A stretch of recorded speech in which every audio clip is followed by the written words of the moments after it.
Hello, hammaga salom, sizlar bilan Harding Asilbek. Bugungi video roligimizda bizlar sizlar bilan mana bu ko'rib turgan mishkangizni, kursorni ko'rinishini o'zgartiramiz. Ya'ni bu qanday bo'ladi? Qaranglar. 1 2 3. Mana do'stlar, ya'ni mana shunday qilishni yokida boshqacha ko'rinishda qilishni bugun biz sizlar bilan o'rganamiz. Agar tayyor bo'lsanglar, videomizni boshladik.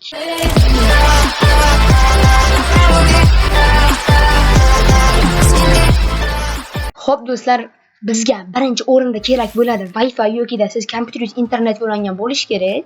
Ikkinchi o'rinda sizga Dubai xohlagan brauzeringiz kerak bo'ladi va brauzerga kirgan holatda siz yozasiz. Xo'p, kursor skachat.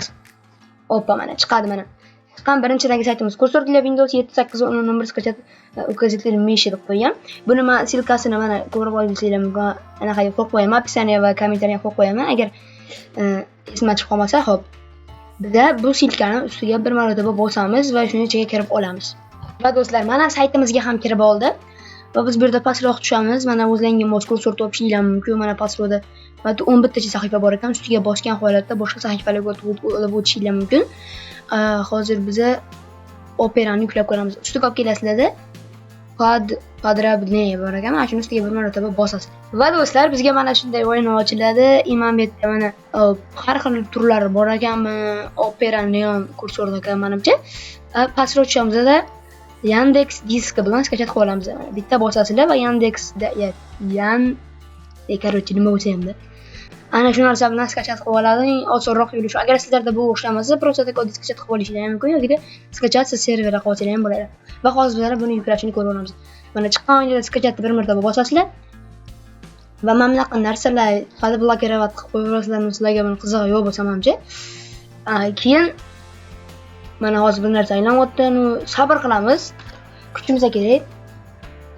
Va bizda mana shuni zip holatda yuklab olishi kerak bo'ladi do'stlar.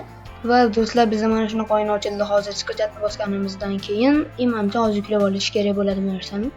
Va mana do'stlar, aylandi. Как mana shunaqa o'yin ochiladi sizlarda. Просмотрni bosmaysizlar, skachat tugmasini bir marta bosib olasizlar.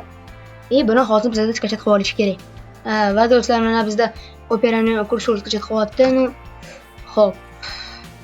Skachat bo'ldi 802 GB ekan. Imam buni hozir skachat qilib bo'lgandan keyin rабочий stolga olasizlar. Xo'p, rабочий stolga olamizlar. Bizga endi menimcha Google kerak emas-da. Google yopib tashlaymiz.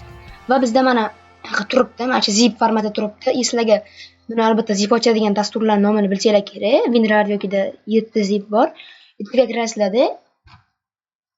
Bittaga kirgan holatda close qilib turib, exit to'g'ri olasizlar, ya'ni zipdan chiqarib olasizlar. Okay? Va bizda zipdan chiqish kerak. Mana zipdan chiqdi Opera Neon deb. Va biz zipga buni papkaga kiramiz do'stlar.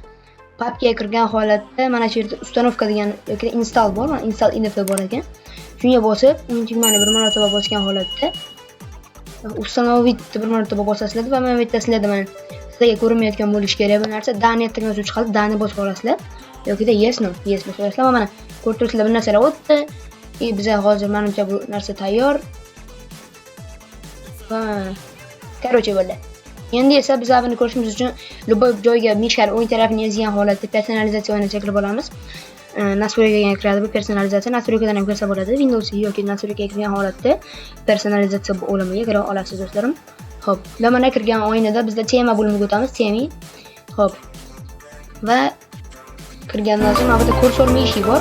Yo'nalishga bosgan holatda amatga bosib turib, Opera Neon tanlab turib, priminit va chiqqanida okay.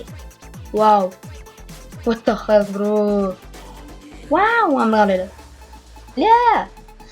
Ajoyib mishkagan o'zgardi do'stlar, ko'rib turganingizdek. Sizlar ham o'zingizlarga yoqqan mishkani shunaqa qilib qo'yib olsanglar bo'ladi. Do'stlar, videomiz sizlarga yoqqan bo'lsa like bosinglar, obuna bo'linglar, kommentariya yozib ketinglar. Sizlar bilan men sizga yo'qishimchonib bo'ldim. Ancha yo'q bo'lib qo'yganim uchun uzr so'rayman. Buni o'zgarishi sabablari bor. Yana ko'rishguncha xayr deb qolaman. Ciao.